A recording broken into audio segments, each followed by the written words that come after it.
What's going on, guys? This is Rob, and you read that title correctly. All the superheroes die. So this is a story called Days of Future Past Doomsday, and this is designed to kind of explain exactly how events transpired that led to the original Days of Future Past storyline. For those of you guys who don't know about Days of Future Past, it was written in Uncanny X-Men 141 and 142 by Chris Claremont, and basically the Sentinels took over North America and eradicated pretty much all the superheroes in existence. Those who didn't die were just basically sent off to internment camps awaiting their executions. So what ends up happening here is this basically picks up in what you and I could refer to as like year zero, which is effectively the assassination of Senator Robert Kelly. Now, there is a differentiation between how this story unfolds and the original Days of Future Past, which leads me to believe this is in an alternate reality. And the reason why I say that is that in the original Days of Future Past, it was Mystique and her Brotherhood of Evil Mutants that killed Senator Robert Kelly, Professor Xavier, and Moira McTaggart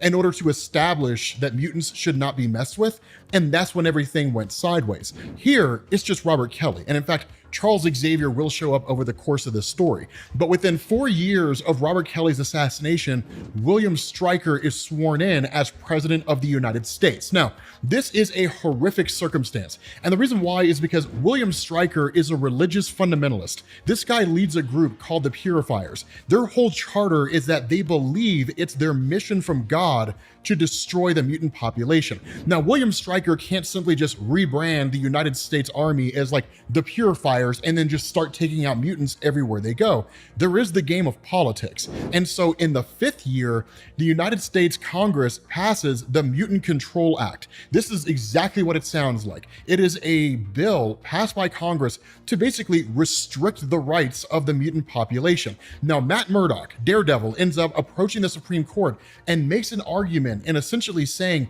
that because the mutant population are still citizens of the United States and are at their very core human, it's restricting the rights of US citizens, i.e. it violates the US Constitution. The United States Supreme Court agrees with him and they overturn the Mutant Control Act. Now, in the original Days of Future Past, we didn't know that it was Matt Murdock who had done this. We just simply knew that the Supreme Court overturned the Mutant Control Act. The other part is that in the original Days of Future Past, there was no reason to believe William Stryker was president, largely because his character had not been created in Marvel Comics by that point in time.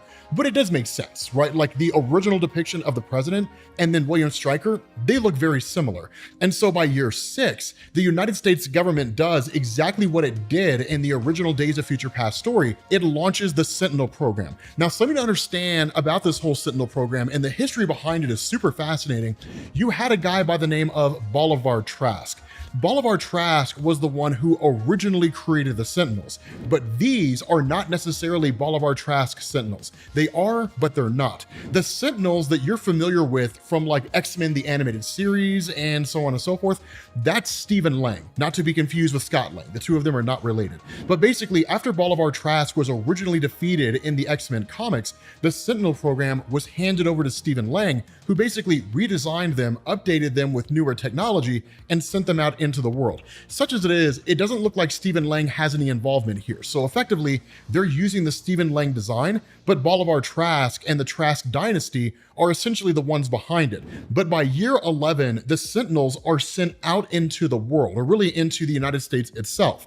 But instead of just immediately attacking everything, what they end up doing is just kind of walking around. The idea is that they're there, quote unquote, for safety, right? To be a kind of non-human police force. What the Sentinels are actually doing is scanning and cataloging mutants, studying their powers, learning what they're capable of. And so by year 18, we end up in Stamford, Connecticut. Now, for those of you guys who are familiar with Stamford, Connecticut, you pretty much already know what's about to go down here. For those of you guys who aren't, Stamford, Connecticut was the catalyst for the Civil War event in Marvel Comics.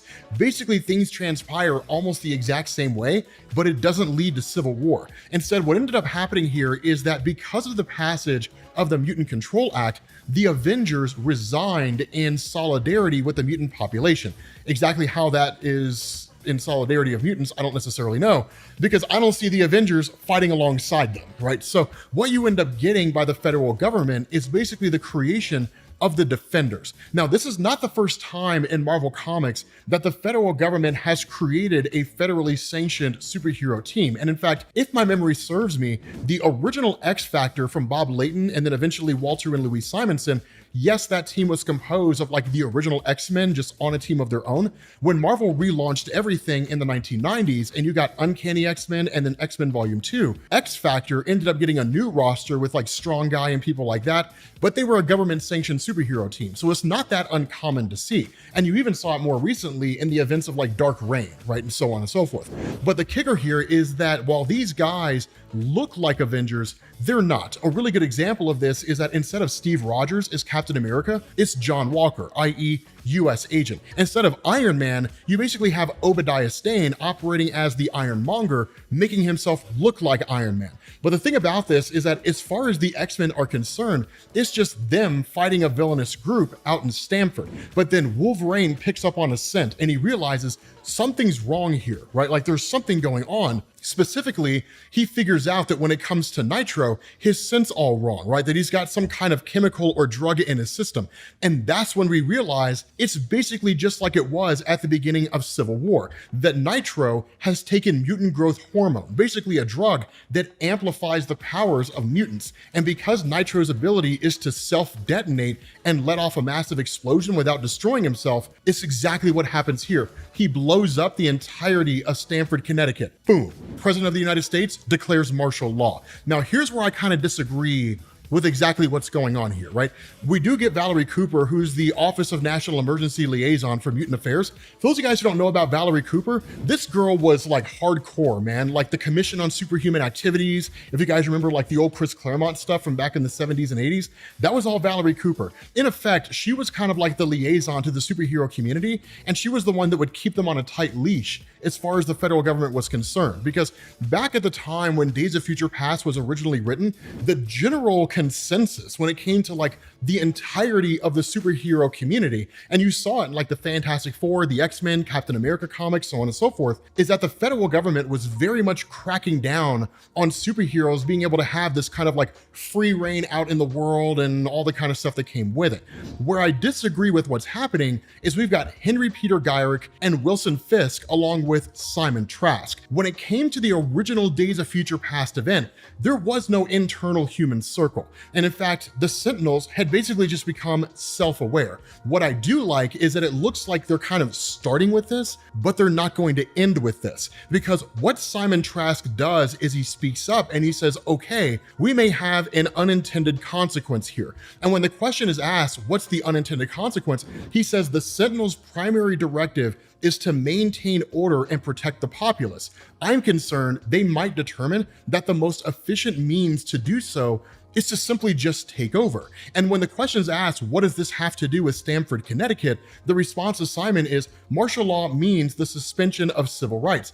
Taking control of America is certainly easier once democracy is on a timeout. After all, isn't that why the four of us orchestrated Stamford? And so where Wilson Fisk speaks up and he says, you're saying that you think at some point the Sentinels will decide we're working for them instead of the other way around. The response of Trask is, I think they may already have done that. Now, here's the reason why that's so important.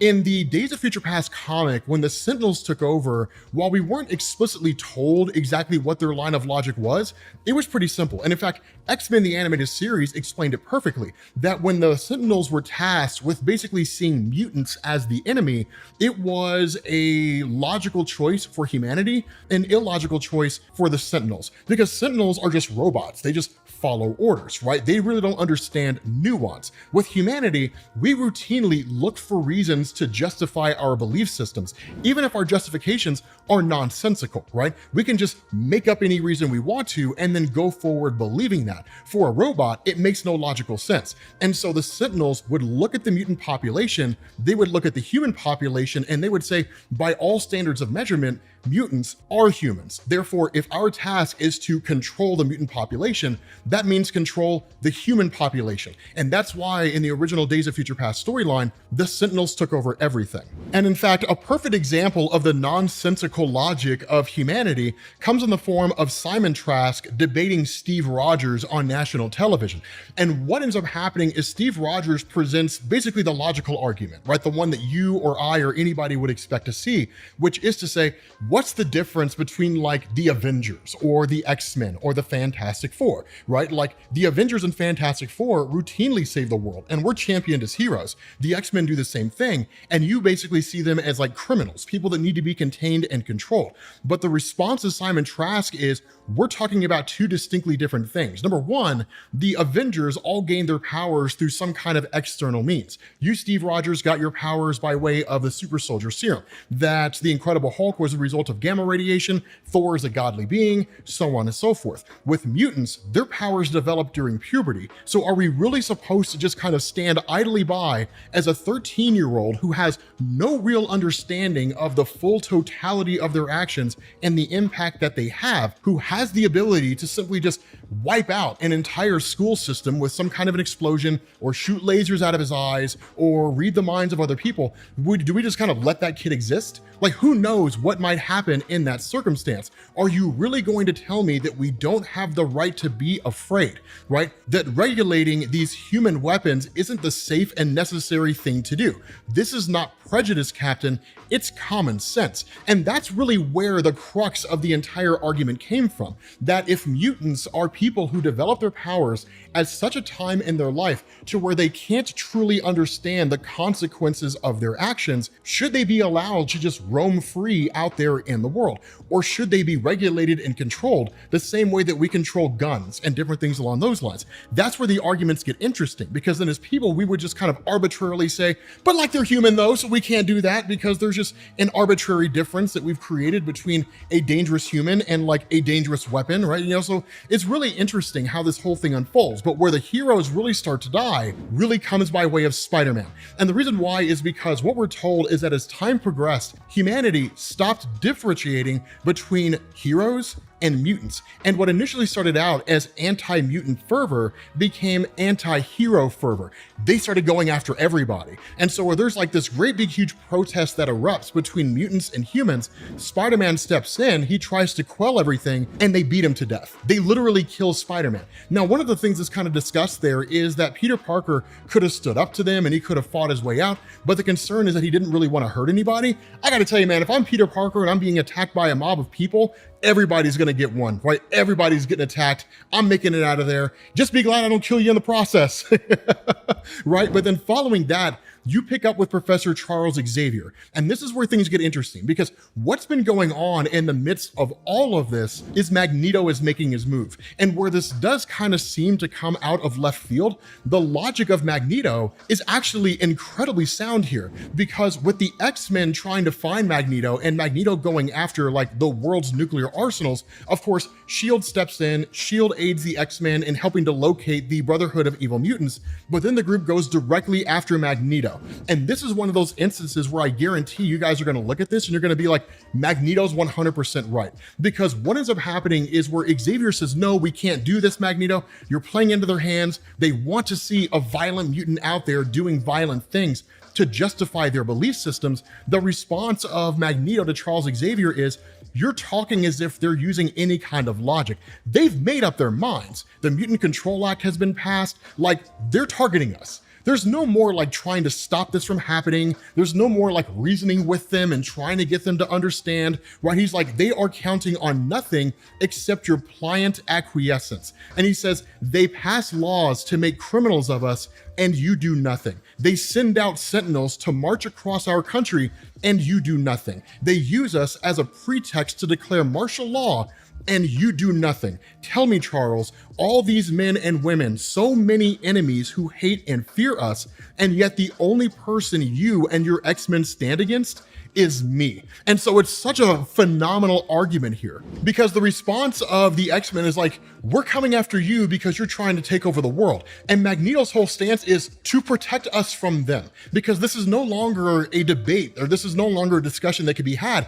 It's open war, right? Are we fighting in the streets? No, not necessarily, but they've made their move. They're waging war against us. And he says, they'll come for us and for all of us. And we'll tell ourselves, as we always have, that it's okay. They'll brand us like cattle, and we'll tell ourselves that it's no different than a driver's license. They'll put us in ghettos, and we'll tell ourselves it's just for a little while. Then they'll put us in camps, and we'll tell ourselves it will end soon. We'll be right about that much at least. You think I'm speaking of the future? I am not. I'm telling you about the past. I know it can happen because I've watched it happen. Magneto is literally looking at a repeat of everything that happened during World War II in Germany. And he's not wrong, right? That in a lot of ways, even as the story is kind of being told in hindsight, Xavier is being seen as a guy who has this naive optimism, right? That in the face of a asteroid moments from crashing into the earth and annihilating all life across the planet, there's still hope that the day can be saved. We're well far past that point. There's nothing to be done here, right? The end is nigh. And so what we end up doing is jumping aboard basically a plane, which is a response to Magneto, which is to say the government's trying to move these different nuclear weapons to a more secure location because they realize Magneto's going after that. The problem is that Jason Wyngarde, Mastermind, a mutant that has the ability to manipulate the five senses, is basically aboard this plane. So when you have Kitty Pryde and Jean Grey and Cyclops who get here, this takes place after the events of Dark Phoenix. Why does that matter? Because Jason Wyngarde in that story had screwed with the mind of Jean Grey and led her to becoming the Dark Phoenix in the first place. And so as, I don't really know if I would call it payback, but kind of that victimization that she experienced, she attacks Jason Wyngarde. And in fact, she actually kills him. But in the process, she inadvertently activates the nuclear weapons with 15 seconds counting down. These bombs go off, no one's really able to keep it contained, but Cyclops is basically phased by Kitty Pryde, meaning she's able to make him intangible. And so while it doesn't really kill him, it does burn his eyes out of his head. So they actually have to remove his eyeballs at a future point in time, meaning he has no powers whatsoever. And so following this, what you end up doing is you pick up at basically the funeral of Jean Grey, right? That everybody's kind of there in attendance, but you effectively have Magneto who shows up, who wasn't necessarily welcomed. And in fact, while a fight breaks out initially between Wolverine and Magneto, and Wolverine pulls a plastic gun with polymer bullets that Magneto wouldn't be able to stop, Cyclops decides he wants to hear what Magneto has to say. And in effect, it's a ceasefire, right? It's a truce. That it is really Magneto and Xavier agreeing to kind of work together, but for the most part, to try things Xavier's way and to see if there's a way to bring some kind of peaceful resolution to this entire conflict. Spoiler alert, there's not, right? So what ends up happening is we get this really, really cool monologue, right? Where we're told, despite everything, the professor never hated Magneto. It was worse than that. His heart broke for never being able to bring his friend to his side. Magneto was right, of course, about things getting worse. The first thing President Stryker did was get Congress to reinstate the Mutant Control Act. This time, the Supreme Court chose not to stop it. Under the Mutant Control Act, the government began placing mutants in relocation centers, quote unquote, for their own protection. Some mutants and their families fled north to Canada, but most stayed in America under the mistaken belief that things would eventually get better. And they didn't, right? Magneto's prophecy came to pass, because if humanity is really good at doing anything, it's just constantly repeating cycles of events that have happened in the past, especially if we never learn from them. And so what ends up happening is that by year 19, Henry Peter Gyrick shows up to Professor Charles Xavier, and he essentially tells him, we've got warrants for every single one of your X-Men and you to be taken to a relocation center. So you can either come willingly or you can come forcefully. But Xavier calls his bluff, because what he realizes is that there are the optics of what would happen if the human population just attacked the entirety of the X-Men mansion. Even all of the angry and anti-mutant fervor that's out there, people wouldn't necessarily side with like an unprovoked attack against innocent people, especially if the X-Men just did nothing and allowed themselves to be killed on national television. They wouldn't really be martyrs per se, although they kind of would, because what that could potentially do is turn popular sentiment or public sentiment against the federal government. Then you have 300 million people who have all waged war against you. And so in response to that, what Henry Peter Gyrick and Valerie Cooper do is they bring in General Thunderbolt Ross, right? The guy who traditionally goes after the Incredible Hulk. And they task him with launching an attack against the X-Men, right? And then in turn, trying to spin it in order to make it look like the X-Men attacked first. General Thunderbolt Ross chooses not to, because despite how he may be portrayed in the X-Men comics, he is a man of honor, right? He wouldn't really go after the X-Men unprovoked or attack people unprovoked. More so than that, right? The Posse Comitatus Act of 1878, the United States Army or the United States military cannot enforce laws within the borders of the United States. So ultimately, General Thunderbolt Ross is relieved of command, somebody else is put in his place, and the attack goes down. The main X-Men roster are basically led to a conflict out in Muir Island, so the entirety of the X-Men mansion is basically laid empty. In response to that, while that happens, William Stryker and his forces attack the X-Men mansion. Professor Xavier is there to witness all the death and destruction. Iceman is one of the first to fall, right? He's just grabbed by a Sentinel and he's one part melted, one part destroyed, right? But literally just shattered, and that's the end of him. Xavier tries to use his telepathy to take over the minds of the various soldiers who were standing out there and are intending to invade the entire mansion. But Frank Simpson, also known as Nuke, who's historically been part of Weapons Plus, this guy fires off a shot and kills Xavier on the spot. Following that, you have guys like Nightcrawler who were destroyed by Sentinels. It's just like Michael Corleone at the end of Godfather, right? Like executing the heads of the 5 families. It's a multi-pronged strike against everybody except for the core X-Men. So the only real X-Men that you have left here are like Storm, Colossus, Forge, Kitty Pryde, right? Like Wolverine. That's more or less it, but the leadership is essentially gone. And so what ends up happening is that in this moment of realizing that things are going to go belly up, that things are in the darkest of times, there's a kind of connection that's been forming for quite some time between Kitty Pryde and Colossus, and the two of them get married. But one of the funny things is that we're told it would be like the last happy day that anybody would really experience for any measure of time. Because following that, for the X-Men, it's just basically guerrilla warfare tactics. They're jumping from one location to the next. By year 20, they're in Madripoor, and they're just moving from one safe location, constantly underground. They never really can operate out of a singular base of operations. More so than that, the Sentinels have evolved to a point where now they're sending out Nimrods. Why does that matter? Because the Nimrod Sentinel model was a version of the Sentinel that not only could detect what a mutant's power was, but could also develop a countermeasure to it and figure out what psychological or emotional weaknesses they would have and use it against them, right? To fight against a Nimrod was to fight against a Sentinel that could attack you both physically, mentally, and emotionally. It was one of the most devastating Sentinels to ever exist out there. Imagine fighting 3. More so than that, in the initial attack against the X-Men mansion, Rachel Summers, the daughter of Jean Grey and Cyclops in this universe, was one of the only people to survive. But she was taken by the US government, specifically Ahab, but she was taken and she was turned into a hound. What does that mean? A hound is a mutant that was used to hunt other mutants. And because she was such a powerful telepath, it made perfect sense she would be used for that purpose. One of the first people she attacks is Storm. Now, what's also crazy about this is Franklin Richards does exist in this universe, and he did exist in Days of Future Past. The difference is that Franklin Richards' reality warping abilities were nowhere near as advanced as they became during like Jonathan Hickman's Fantastic Four run when he was older.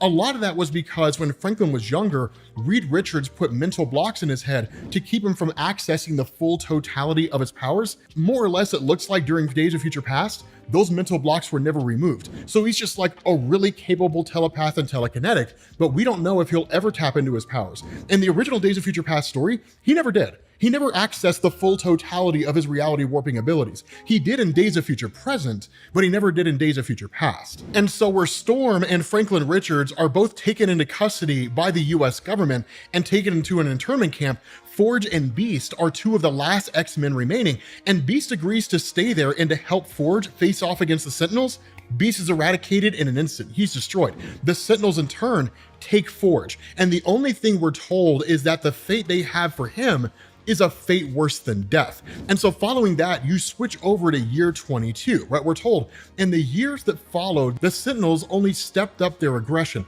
Mutants were either branded with M badges, imprisoned in camps, or hunted by hounds. Non-mutant heroes tried to stand against the rising fascism, but not without cost. Because what ends up going on is the Fantastic Four arrive on the scene and basically encounter Rachel Summers. And because Rachel Summers has had history with Franklin, the two of them were like a romantic couple, they had a whole history together and everything, the Fantastic Four try to use that connection in order to try to bring her back to reality. She basically attacks Ben Grimm, she kills the Thing, she destroys Reed Richards, and then Susan Storm is killed by Ahab, right? Like the Fantastic Four wiped out in one fell swoop. Then you jump to year 26 and you pick up with Banshee, right? Sean Cassidy, this guy that has the ability to emit a scream, his power sucks, and basically he dies, right? Because he's one of the crappiest mutants to ever exist in the history of Marvel Comics. The guy can scream and fly. Rahoo. So when it comes to like this guy's death, this guy's destroyed. Rachel Summers jumps back onto the scene again and goes after Kitty Pryde. This time, Rachel is basically taken out by Bishop. Now, why Bishop's here, I have no clue. It's one of the weirdest things. And in fact, it flies in the face of everything we know about the original Days of Future Past story. Because what ends up happening is Bishop is the one that contacts Rachel Summers, or really contacts Kitty Pryde, and tells her that Rachel is the key to saving this entire timeline and preventing this timeline from ever coming into the future. And in fact, he says he's from an alternate future, right? Another timeline, which is similar to Days of Future Past. Honestly, it feels like Bishop's just thrown in here for the sake of throwing him in here. But what he does is he tells her exactly what's supposed to happen in order to save this timeline. Now, assuming that this concludes the way the original Days of Future Past did, which I don't even know how it is that it's going to conclude that way. Everything just kind of feels so different now. In essence, Rachel Summers would send the mind of Kitty Pryde into the past to warn the X-Men of what was going to happen. The X-Men would stop the assassination of Robert Kelly and it would save the day. But I have no clue if that's what's actually going to happen or not. And perhaps even there's no saving this timeline. What they do end up doing though, is they basically cure the brainwashing of Rachel Summers, right? Get her back to her normal self and then send her back in as an agent that's basically been missing for some time, but is finally returned. That the brainwashing process is effectively recommenced, this time with mental blocks that Rachel herself is able to keep in place, so she never fully succumbs to it. And in response to that, Rachel Summers does kill Ahab, but she's captured by the Sentinels. This explains how it is that in the original Days of Future Past story, Rachel Summers was in an internment camp. Because one of the things to know, all these characters that you see here, right, like Colossus, Kitty Pryde, Rachel Summers, Storm, Magneto, and so on, they all end up in a concentration camp, right, where mutants are basically being held. With Magneto, it's going to be a little bit interesting here in a second because I'm curious how you take it. But what we do is we switch over to year 28, and where you have Colossus and Kitty Pryde, who are on the run trying to escape these Sentinels that are coming after them. The Sentinels wipe out their kids. Literally, the Sentinels take their kids out, just completely and totally incinerate them. Following that, Colossus initially wants to go after the Sentinels, but ultimately doesn't. Now, while we're not explicitly told here, what it looks like is the Sentinels have officially taken over, that humanity no longer has any involvement in any of this. The Sentinels have taken over everything. There doesn't really seem to be a clear delineation as to when that happened, but at the very least, that seems to be the case. And so by year 29, right, 29 years after all this has started, you pick up in the internment camp. And of course, you do have Franklin Richards and you've got Rachel Summers who more or less make amends and everything kind of gets sorted. But what you do at that point is you jump over to Wolverine, who's met by the arrival of Magneto. And the two of them have never really reconciled their differences after the death of Jean. And so this is like the first time they've met since the funeral and that initial conversation when Magneto walked away. But one of the things to know about the original Days of Future Past is that Wolverine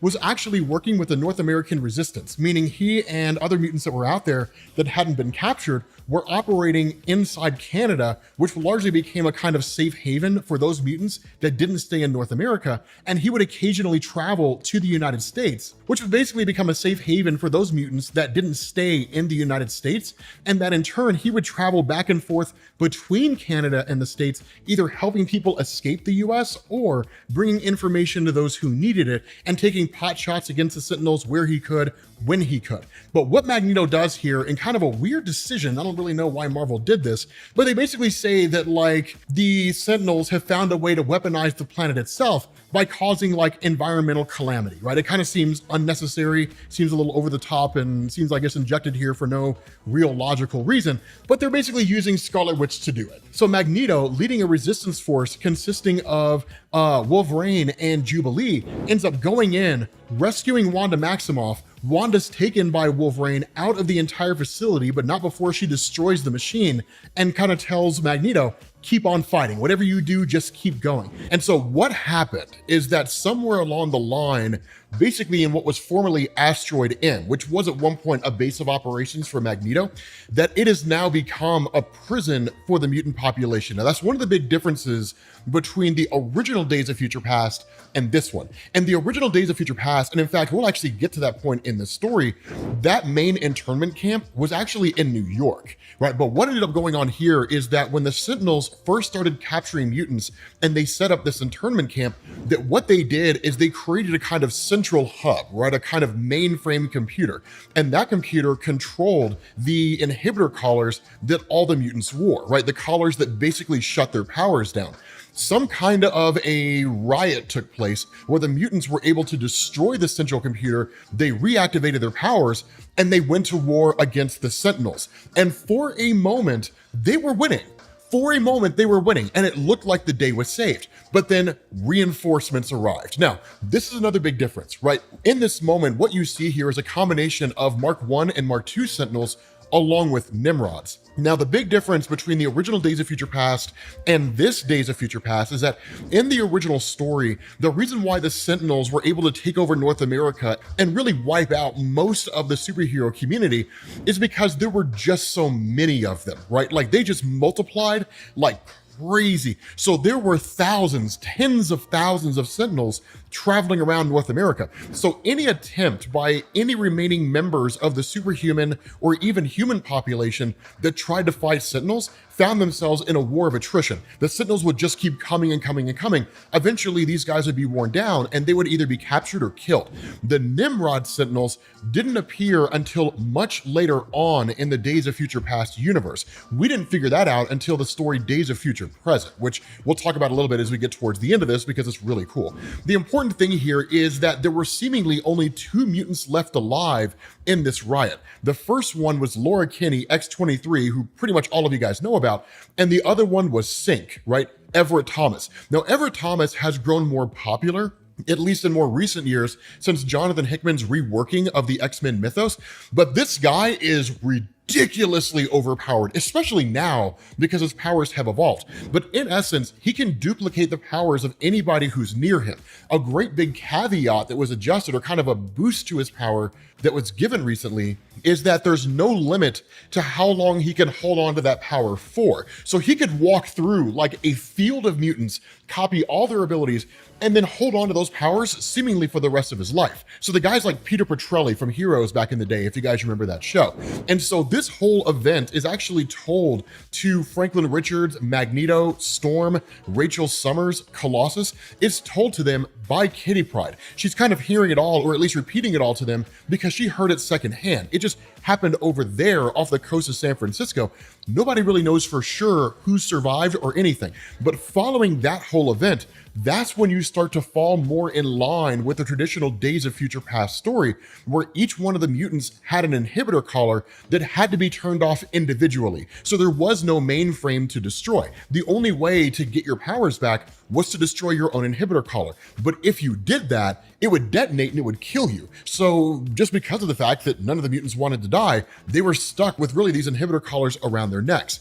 And so what's going on here is really kind of like this dovetail into the original conclusion season of Days of Future Past, where Kitty Pryde, if you recall in the previous video, and again, you'll find a link to that playlist at the end of this video, Kitty Pryde had come across Bishop. Now, Bishop, traditionally a time-traveling mutant, did not appear in the original Days of Future Past because he was not introduced in Marvel at that point in time, right? He wasn't introduced in Marvel until, what is it, Uncanny X-Men 286, 289, maybe it was 287, something like that. But he was introduced much later on, right, in the 80s, late 80s, going into the early 90s.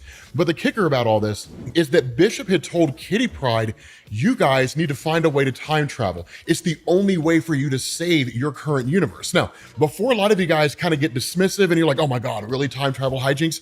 Don't worry, Marvel does not disappoint. They do not disappoint. And in fact, the ending to this is not like the original Days of Future Past. That's the one hint I'll give you. And so what this does is this transitions over to the Atlantic Ocean. And the reason why is because in order for this plan to work, these remaining X-Men, right, Kitty Pryde and everybody else, they need to be able to deactivate their inhibitor collars. But Reed Richards of the Fantastic Four is dead. He was killed in the last video.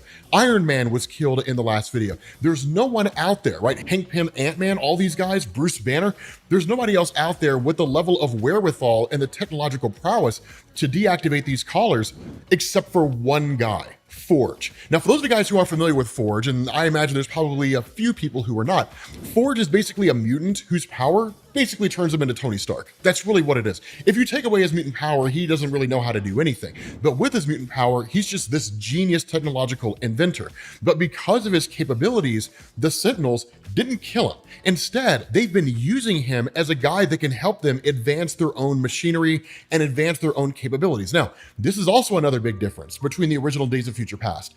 If this was part of that story, it was never readily explained in Chris Claremont's original run in Uncanny X-Men 141 and 142. The only thing we really knew is that because the Sentinels were technologically advanced and because they were self-aware, they took over the Baxter Building, the former home base of the Fantastic Four, and they used all the technology in the Baxter Building to enhance themselves. But because they were just machines, right, they were like the machines from the Matrix, right? Like the longer they existed, the more advanced they became just by understanding their own components and evolving from there, right? Self-aware and autonomous. So it is a kind of cool little addition to this. But because Forge is so necessary here, word had been sent to Wolverine, who's part of the Canadian Resistance, which is an accurate part of the original Days of Future Past, and that the idea here is that he would basically sneak in and he would get Forge out. Now, the reason why this works both in the original and in this one is because it's Wolverine, right? Marvel is actually building off Daniel Way's Wolverine Origins run. That's how this works. If you guys aren't familiar with that, Wolverine Origins by Daniel Way was the story where Wolverine got all of his memories back after the events of House of M. And so he went on this kind of like warpath. But one of the things that he had done is he had successfully snuck into the White House and then eventually left and did it without being caught. And so the guy can get in and out of basically anywhere. But once he gets in here, because Sentinels are not like humans, meaning there's very, very little that they ever actually miss, Wolverine gets Forge. He basically helps him at least to try to initiate the escape, but he tells him getting in is not the problem, it's getting out. Now, you would think a way in is a way out, but whatever means he used to get in here is seemingly not available to him as they're trying to leave. But the Nimrods immediately pick up on what it is that these guys are doing, right? That they're here and they're trying to stage an escape. And so because of the fact that there's really no way out for both of them, Forge does the only thing he can do, right? He says, I'll stay behind to destroy this terminal so the Sentinels will not know what I've designed, and then I'll cover your escape. Now, here's the kicker behind this. Forge has been working on more than simply just a way to deactivate inhibitor collars. He's been working on a kind of technology that would actually allow the entirety of the remaining mutant population to escape their confinement and wage war against the Sentinels. But here's the caveat to this. There's a ticking time bomb here. Quite literally, the rest of the world has come to the realization of the threat that the Sentinels pose. Because remember, what we covered in the last video is that despite the fact that Sentinels were activated by humans to track down mutants and to basically capture them in North America, the Sentinels rationalized with the only real logic that they could use that because mutants were the next stage in human evolution, mutants are humans. And so Sentinels tracked down both, and they took over the entirety of North America. The rest of the world, right, especially Europe, came to the realization if the Sentinels escape North America and they're able to impose their will across the rest of the world, everybody will be captured. Every single human, every single superpowered being, the whole 9 yards. So what the rest of the world is currently planning is a nuclear strike against North America to eradicate the entirety of the Sentinel population, which would happen, right? They would be able to destroy pretty much all Sentinels. And even if they didn't destroy all the Sentinels, they would wipe out enough that their numbers would count for nothing. So it's one of those really like, okay, we have only so long to do this. And so one of the things that goes on here is that the Sentinels themselves, what they'd been doing is that because they had become more advanced as time had gone on, that they had basically become larger and larger. And because of that, there were certain tasks that they simply just were not fit to do. They couldn't really go out there into the world and scavenge for parts anymore to grab resources and things that were needed for Forge to do his work or whatever else. And so what they were doing is they were grabbing mutants and they were sending them out and saying, get these components, get what we need, and then come back, right? If you don't, if you're not back within 3 hours, we'll activate your inhibitor collars and we'll kill you, right? That's basically it. And so the mutants were more like, right, errand boys, errand girls, that's really the purpose that they served. But what the Sentinels didn't realize is that this offered the mutant population this kind of unsupervised time where they could actually actively work against the Sentinels themselves. Now, one of the things that's kind of cool here is that it almost gives the Sentinels this air of arrogance, right? Like, who are these mutants to believe they could overtake us? And in fact, that's accurate, right? In the original Days of Future Past and in this one, as the Sentinels become more self-aware, they begin to develop almost human emotions. They become arrogant, right? That's kind of how they began to evolve and began to grow. And so what they end up doing is Kate Pryde meets with Wolverine. He passes the thumb drive off to her, and the project, or what it was that Forge was working on, was basically a jammer. So instead of simply just shutting down an inhibitor collar, that this jammer would be able to shut down multiple collars at once, which is a far more productive method of allowing mutants the ability to use their powers. Because instead of like running around with a little key, right, and like trying to make contact with 50 little mutants and trying to turn off their inhibitor collars and so on, they just take this thing, sit it down, turn it on, and everybody can use their powers now, right? In one fell swoop, the entirety of the mutant population goes back to the way they were without having to worry about the inability to being able to use their abilities against the Sentinels. And so this is when they really start to get into the realm of time travel, because much like the original Days of Future Past story, because Rachel Summers is the daughter of Cyclops and Jean Grey in Days of Future Past, she has vast telepathic powers. And in fact, this kind of brings in, right, really kind of dovetails nicely into Days of Future Present.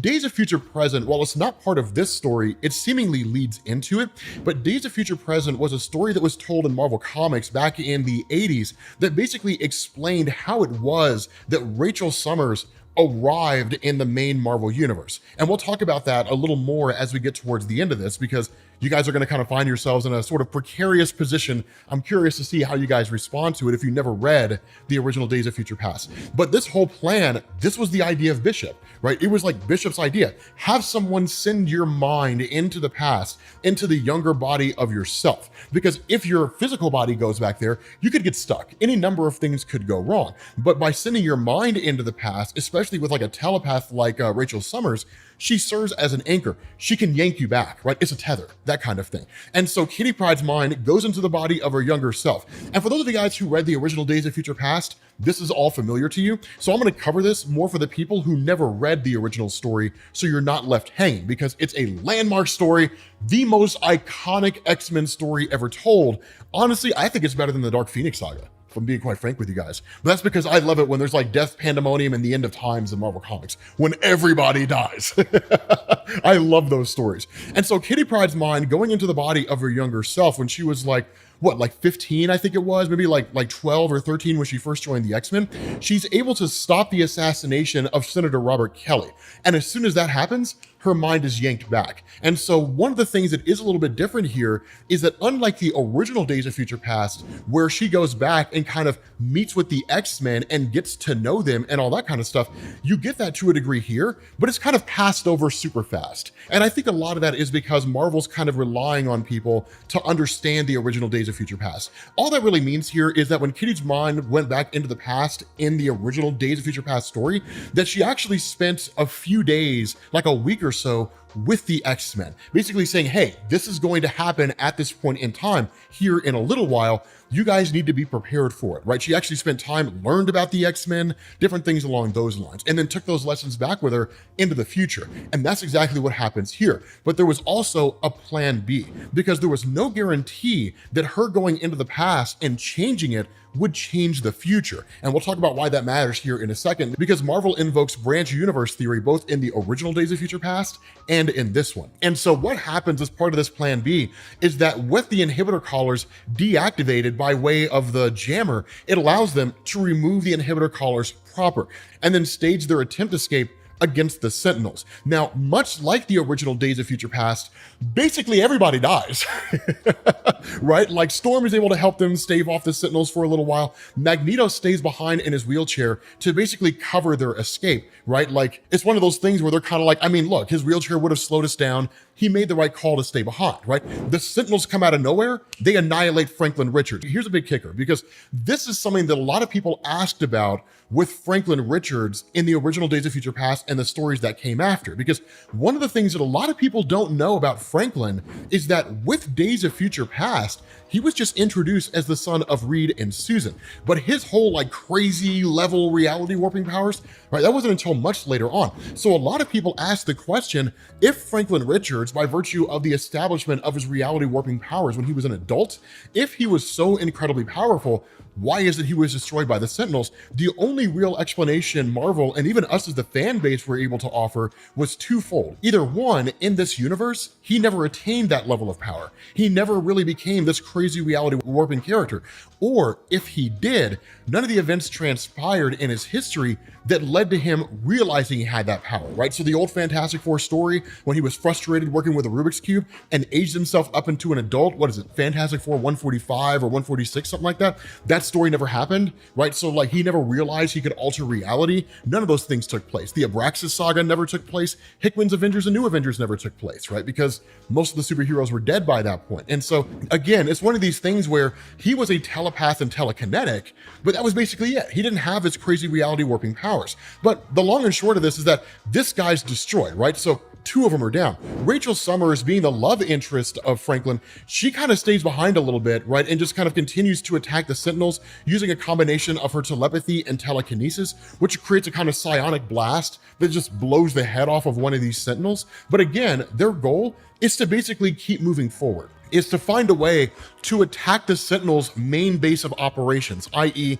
the Baxter Building. And so as they get there, much like the original Days of Future Past, right, Wolverine, as soon as he enters into the Baxter Building, one of the Sentinels immediately attacks him. And that's because they knew they were coming, right? The Sentinels were well aware of the fact that they were coming. Now, what really went on here is that Wolverine and those guys ended up tripping a sensor, right, that really alerted the Sentinels to their presence, and the Sentinels just incinerated Wolverine on the spot. Now, this is one of the other things about Days of Future Past. When the story was originally done, and what this story is really kind of building on, is the fact that Wolverine's healing factor had not become what it is now. Back during the days of Chris Claremont's X-Men, Wolverine's healing factor was more practical than anything else, right? It wasn't like it is in Civil War, where his whole body's annihilated and he just heals, right? And then like that's it, and his healing factor becomes like a plot device to a story. No. It was a fairly reasonable healing factor. And so that's why in this story, he's incinerated entirely and he doesn't heal back from it,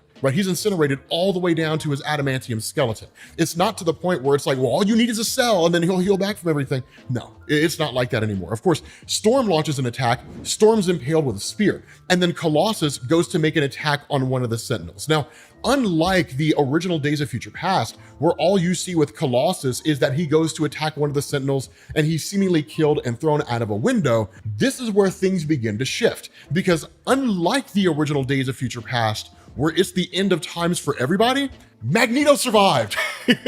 Magneto made it out against those 4 Sentinels. And why wouldn't he, right? And I think that's one of the best decisions about this, is because, like, sure, Magneto's older, but like 4 Sentinels? No, man, like 4 Sentinels are not enough power to take out the master of magnetism, right? Like their entire body is composed of an element he can use as a weapon, like literally metal. They are their own destruction in the eyes of Magneto. So that guy took out those 4 Sentinels.